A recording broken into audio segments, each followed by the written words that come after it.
Also today, 8 of the nation's largest public interest groups are raising the alarm about the state of democracy in America, as Scripps national investigative correspondent Mark Greenblatt shows us. New research shows how a small number of the wealthiest Americans are hijacking elections in increasing numbers. 5 years ago, the Supreme Court attempted to defend free speech, ruling so-called independent outside groups could spend as much as they'd like on political campaigns.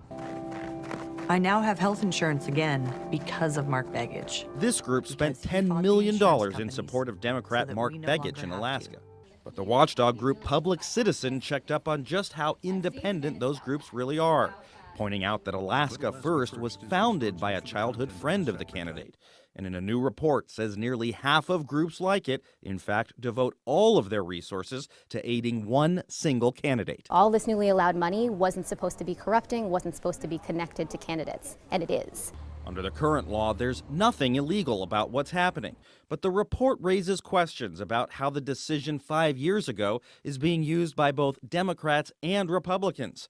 Like in the case of Senator John Cornyn, all $1.1 million spent by Texans for a conservative majority went to defeating Cornyn's opponent.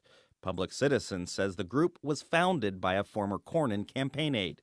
New York University's Brennan Center for Justice said in its own new report that outside money devoted to Senate campaigns has more than doubled since 2010. Everybody should be able to express their opinion. What's happening now is that the rich people get to express their opinion in a way that gets listened to, and everybody else doesn't.